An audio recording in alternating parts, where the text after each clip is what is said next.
Hey, hey. Hello. Hope How's everyone it? is having a wonderful week so far. Right? Wednesday, January 7th. It's the new year. Mm-hmm. I was talking to someone earlier today and they were kind of disappointed because they kind of got like a cold or whatever. And they're like, man, I was looking to really start the year off strong. I'm like, you still can. Like, it's only the 7th. You know what I mean? Like, you could pick it back up. Well, and January is like at least the longest feeling month in the whole world, Yeah. in the whole year. So, the longest feeling month? What does that yeah. mean? I feel like the January always feels like it just goes on forever. Like the rest of the year just kind of, slides by at a nice pace, but January just feels like it's here forever. I don't know. I can't believe it's the 7th already. I guess. I guess by the Yeah. end of the month we'll be like, wow, is it over already? So My days have been nonstop.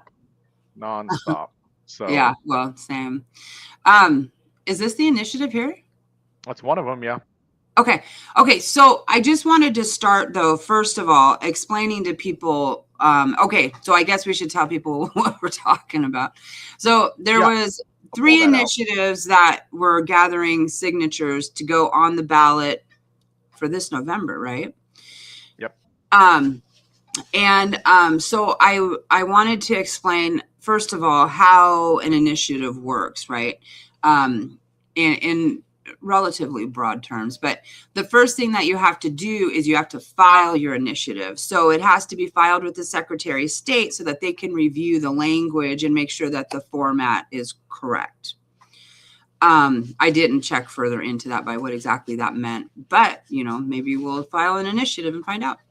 Yep. Um, and then you have to gather signatures. So the rule of thumb for signatures and how many you have to collect is you have to collect 8% of the votes cast in the last governor's election. So in the last governor's election, that 8% margin is 308,000 signatures. So that's what these initiatives required. 800 or 300 and oh my gosh, 308,000 signatures. Okay. Then what happens if you gather enough signatures? Then the initiative will go to the state legislature. Hmm. And then if the legislature decides that they want to adopt it and make it law, then they proceed with that. If they don't decide to take up the initiative, then it goes to the voters. So that's how we get to vote on it. So this year they will our Democratic run legislature will decide if they're going to take these up. So I think we can confidently say it's going to the voters, right? Yeah. Absolutely. Yeah. Both of them. Here, let me go ahead and put this on there. Yeah. So the initiative process, right? It's for the people to get involved in government, and I really think that this process was created to kind of just placate people.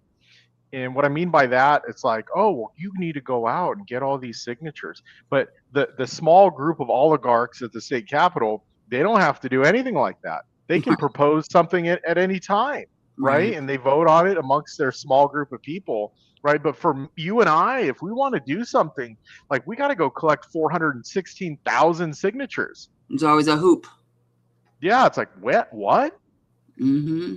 You're kidding me? Now, there's a lot of counties around the state where they have the initiative process, and you have to go out there and collect signatures, and it's a much lower number because the county has less people. Right. But when you get down into counties like Pacific County, where I live, there is no initiative process because they only give the initiative process to first class counties. So they're only allowing counties with higher population to do initiatives. Wow. Why does Yeah, that I matter know. how many people are in your county? Because it makes it to where, like here in Pacific County, Oh, you know, gathering signatures. gathering signatures, it's a percentage of all the people who voted last. So, like, there was only 39% voter turnout. So, here, So let me do. is there a mechanism for you to be able to propose initiatives? Yes and no. So to be able to propose an initiative on the ballot, we have to get the approval of the county commissioners to get it on the ballot. So in our county, right, there was only 39% voter turnout. So that's only 6,630 people that actually voted. And of those people that voted for the next, to get an initiative on the next ballot, like what was it? How many, what's the percentage? 8%, Like 8%? 8%. Yeah. So times 0.8. So we would only need to collect 530 signatures to get an initiative on the ballot. So I think they made those restrictions to keep people in smaller counties from being able to get involved in government and make changes, Yeah, positive because changes. that makes it too easy. Oh yeah, it's too easy for them, so Too we're not going to easy. do it that way. What You know what the I mean? wow. Isn't that crazy? That is really crazy. Yeah. That makes that doesn't I I mean, it can't makes even sense if you're, begin to like devil's advocate that to be, like why, like I can't even begin to find a reason why that makes sense. yeah. Interesting. So there were 3 initiatives that they were collecting signatures for, and the one that did not get enough signatures, and so we will not see that one anywhere, is the proof of citizenship for voting. So No. that one, I don't recall how many it actually got, but it did not meet the threshold. So that one will not be on there. Nope. But strengthening communication between parents and schools, the ballot summary. This measure would reenact RCW 2A605005 as it was originally enacted in initiative to the legislature in 2081. So this was actually a ballot initiative that the legislature changed after the fact, right? And it's crazy that they're able to do this, just like the $30 car tabs. Okay, right. So we voted for it. It went to the people. The people voted Yep. for it, and that was in 2025, right? This was, or I guess that would have been in 2024 because it was put in place in 2020. Wait, what the hell? Yes. So all the amendments to the statute that were implemented after the fact are going to be Went into it. repealed. Right. Okay. Yeah, this However, one, 100% agree with. however, the legislature could probably add amendments to it again. Later, right? Later. Afterwards. Yeah, because I did ask because when I was looking into this, it was like, can they go in to this initiative and change anything? And of course they cannot. They cannot make any changes to it whatsoever as it before it gets a vote. So, Yeah. but you're right. Afterwards, they sure can. And why wouldn't they? In all honesty, I mean, like we probably are going to have to do this again until we get people in there who are going to actually listen to what the people want. Yeah. The system is set up to where the citizens have no control whatsoever. These people are controlling it here at the state level. This initiative, they changed, they amended it to where they don't have the right to notice about consent for their child's healthcare decisions. And if there's anything that happens to the child, like let's say, there's a teacher that sexually harasses them or something like that, the school district has 48 hours. It gives them 48 hours to notify the parents that something has happened with their kids. Like, that's crazy. That makes no sense.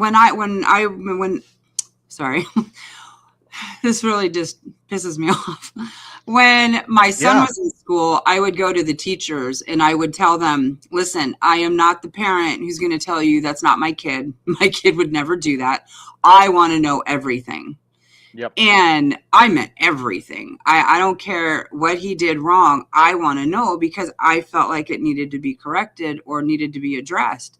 I can't even begin to think of a world where 48 hours makes sense when your child is being abused. Like your child is being abused and they get 48 hours to figure this out before we have the right to know. Yeah, That's that's crazy. That's That's crazy. also, your kid can go to the office for a mental health issue, or what they describe as a mental health issue, and then, and you don't have any right to know that. And that makes no sense either. Like, you as the parent know your child more than anybody else. Yep. The school system, the nurse that they see every once in a while, the counselor that they see every once in a while, there's no confirmation of anything that they're saying, or you've got so much online influence and all of these things. It does not make sense how you take a parent out of these decisions. I understand why they're doing it, and it's not anything good. I guess I have my reasons why I think that they're doing it, right? Because they want our children controlled, and they want to have the say in everything that they do. And I have my own thing on it, but I can't imagine a world where I wouldn't get to know something about my kid. Yeah. Yeah. It's I a get it. disgusting thing to even that they even made this a law. But then you also have the kids who are in families where they are, where I understand why the need to protect them might be there. But then that's a whole different issue. And there's always been things in place to protect those children. But now, Yeah. So because we have all these social issues and my feelings are hurt, this is where this has gone. yeah. So this change in the original initiative has nothing to do with protecting kids from like family members or parents. Like if a child is being abused at home, the school will immediately call the police, and the police will immediately get involved and go and talk to the parents, Right. right? There's no 48-hour waiting period for it. This is solely to protect the school district and personnel in the school district and get their narrative right and possibly convince the kid, whatever. Yeah. But this has nothing to do with protecting children from their own family, because if the kid is being abused, whether it's physical or sexual Right. or emotional abuse, There's right, the already police, mechanisms to protect them. yeah, CPS will get involved, and immediately start an investigation, and probably immediately, after interviewing the child, get the police involved if it's something serious that the police Not need to be within involved. 48 hours. They don't have No, 48 hours. that's, that's no, they'll call. Yeah, asinine. yeah, the police will move a lot faster than that. Because That's if the just child is in danger of being at home because they're in a bad environment because of their family, um, they're going to take action right away so that kid doesn't have to go back home right. to be in danger, right? So if one of our kids are in danger at school, we're not notified, so they go back to school, and the school's going to try to resolve it without even letting us know what the heck's happening. And what if you have a weekend in between? You know what I mean? What's that do to Yeah, their 48 is hours? Like, yeah, is it 48 business hours? right. Oh, That's geez. crazy. Okay, so the next one is 26,638, protecting fairness in girls' sports. And this is another one that I agree with. Mm-hmm. Should trans people be able to play sports? Absolutely, 100%. There could be trans leagues. There could be, you could play on the sports team that your, original gender was in. But I don't think that biological males should be competing in track with females. No. They No. have an So advantage. I can't read this. I'd love to hear what the summary is, because I actually have a minor problem with this bill. I agree with the Sure. sentiment, but I actually have a problem when I was reading this. So I can't see that. Can you read that? Yeah, absolutely. This measure would require policies prohibiting students it defines as biologically male from competing with or against female students in certain interschool athletic activities that are intended for female students only. Students who choose to participate in such activities must provide a statement from the student's healthcare provider verifying the student's biological sex based on reproductive anatomy, genetic makeup, or normal endogenously produced testosterone levels. These requirements would apply to individual or team athletic competitions. Yeah. So I don't have a problem with this. That is not what my problem is. But, when I got into it and I was asking them, okay, well, what does that mean? How are they going to verify? Right? We assumed, I know when we've talked in the past, like that the most common sense way of doing that is that you already have to do a doctor's visit for, for sports, right? To play sports, you already have to have a physical. So it would make sense during that physical that it's determined, right? Yeah, the problem I remember. right. But the problem is that there is no real description in here about how to determine whether or not it's a male or female. So it's very wide open. And I kind of have a problem with that because it's not well defined. So here, section 1, right, includes documentation of the student's sex assigned at birth. So okay, right. So then I was asking about the birth certificate, right? Yep. Can you change your sex at birth on your birth certificate? And as it stands now, a minor with permission of a parent could change that. So, interesting. Right? I'm telling you, man, I love to ask some questions and they always lead me to more. And so then maybe we need to, so for something like that to work where it's not like lift your skirt up or something like that. You know what I mean? And that's not the case. Yeah, I know that. And you know that. But the problem is that it's just not very well defined. And so when I was asking those questions, to me, it makes sense to use a birth certificate. Because like if you're on hormone therapy, like how does that show up? It doesn't say birth certificate. It says the sex assigned at birth. To prove the sex assigned at birth. Yeah. Right. That's what I'm saying. Like how? But if they change the birth certificate, well, that's not the sex assigned at birth. They just changed their birth certificate, and there will be an update on the birth certificate saying it was updated at a certain time and date.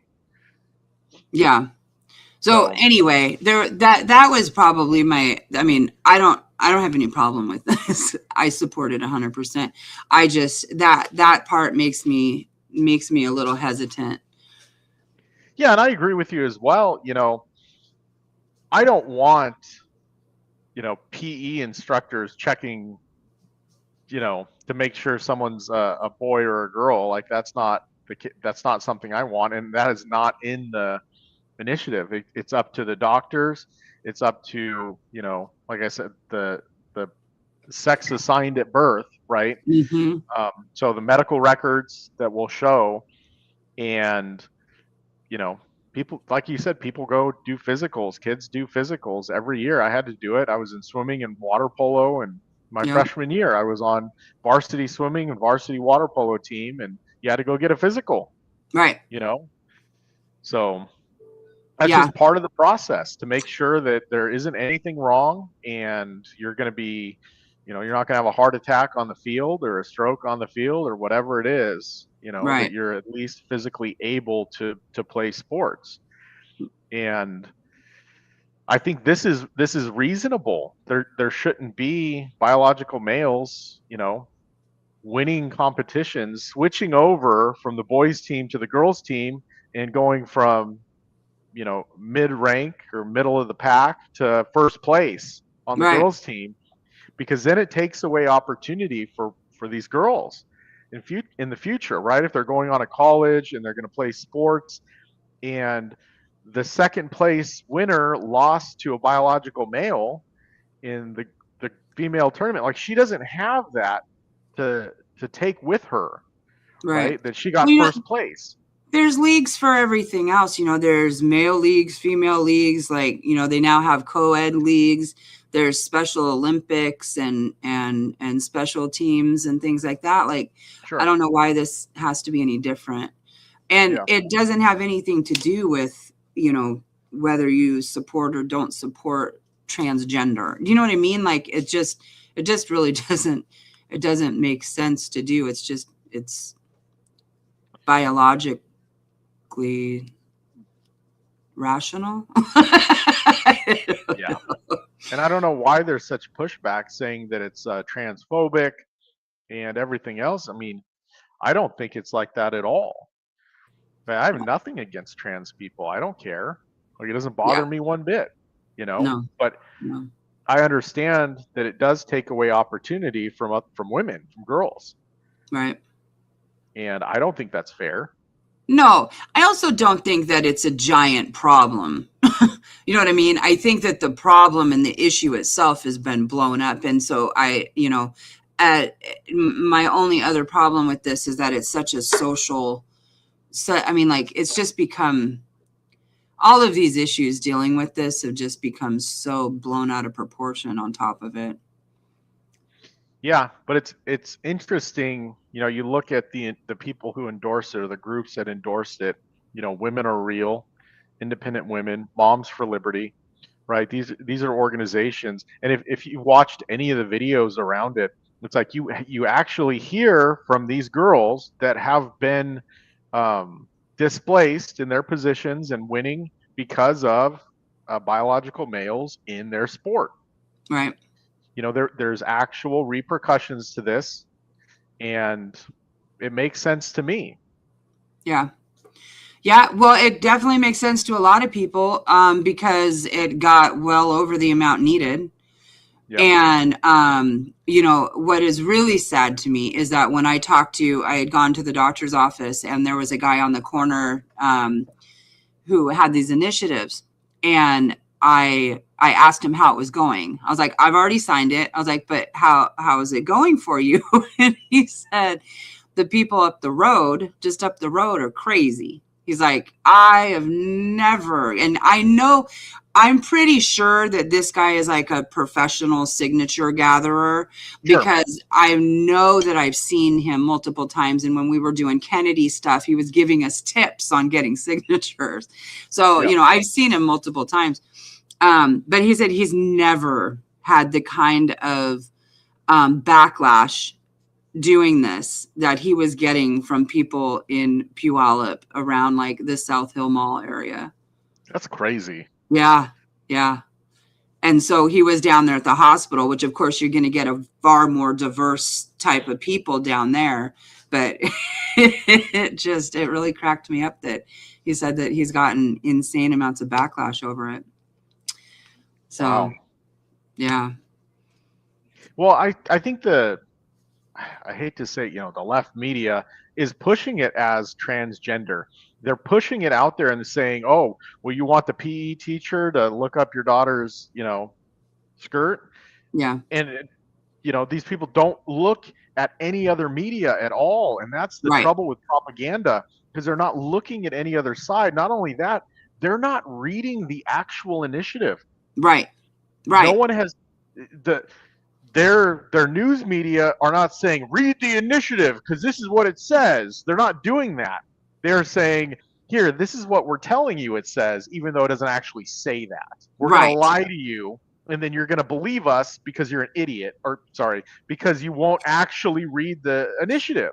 Right. Well, and we were just talking about that too, right? Like we have lost sight of what it actually means to be a citizen in this country, right? Like we sit back blindly waiting for them to do things for us. We vote every 4 years and then for our president, and then we think that our job is done. And then we sit and bitch and complain that nothing is getting done that we want. Or Yeah. or I didn't vote for that. And it's like, well, you're also not paying attention. We've become very complacent in our duty as a citizen. Yeah. I was just talking to a candidate running for Clark County recorder, and it's not a sexy position. In You know what I Arizona, mean? right? No, Vegas, Clark Vegas. County. Yeah, so it's not a sexy position, right? And why is he even interested in running for this? Because he thinks he can win because it's not one of these high level positions. And he can go in there and provide more transparency. It's taking that office months to get records changed. It's, at one time they were 10 years behind, like on all these record changes, right? The incumbent has been in for 20 years. They're giving out everyone's personal information on their website. So he's going to give people the ability to block off their personal information, right? There's simple things that it's like, yeah, that makes sense. Right. Yeah, I would vote for that, regardless of the party. But the Democrats have controlled it for 20 years, and the incumbent just doesn't care, and they Right. just He's getting a increase. paycheck. He doesn't. Yeah, He's yeah, cushy. increase the budget, keep increasing the budget every year, every couple years for the office, and doesn't matter, here in Pacific County and a lot of other counties now in Washington State and the state level, they're 4-day work weeks for all these government employees that are pushing papers, right? 4-day work weeks here in Washington State or here in Pacific County. It's a 4-day work week, for the clerk's office and the recorder's office. And so, But they get paid for 5, right? yeah, they get paid full time, Monday through Thursday, full benefits. Yep. Now, that being said, I mean, everybody should, right? I mean, I would know love we to work 4 7 days a week, but it's just, yeah, I just can't. I can't work 4 days a week. You know what I mean? that sounds beautiful. What It would does. you do with 3 days of nothing to do? Oh, I'd go hiking. I'd probably be building a cabin in the woods. You know what I mean? Right? By hand, Mhm. and recording it. Eventually, one day, yeah, maybe. But maybe, maybe I'll apply at Department of Revenue or apply at the, whatever department that I could apply at, and work 4 days a week and get paid full Right. time. You look at these elected officials here in Pacific County, you got the PUD office, and those PUD commissioners make $39,000 a year, and they're scheduled for 2 meetings a month, like 2 meetings a month that they're required to show up to for $39,000 a year, plus benefits, plus drive time, plus gas, plus per diem, plus. plus. Do they have do they have credit cards too? I don't know. I should look into that. So what is it? How much do they get paid? $39,000 a year. It's public utility district here in Pacific County.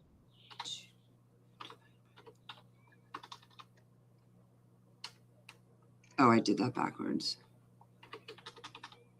Pacific County PUD salaries. Oh no, I was just like, that's $375 a meeting. And how long are their meetings? 3 hours, 4 hours. So they're making $125 roughly an hour. But they're only meeting twice a month.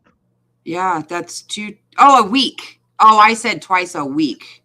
Never mind. Yeah, no, it's twice a month. Like, it's crazy.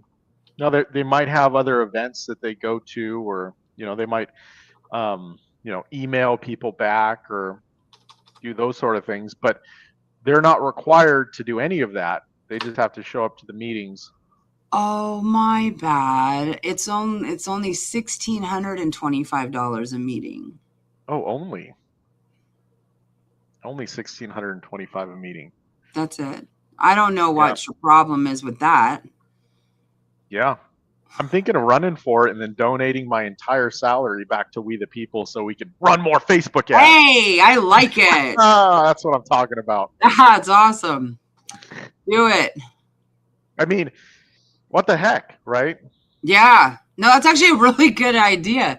That I want to run for office and do that now too. Yeah, so you see that We the People Pennsylvania got an auditor elected. Oh, One of their members became elected auditor. How did we not lead with that? That's so amazing. The very first elected We the People official.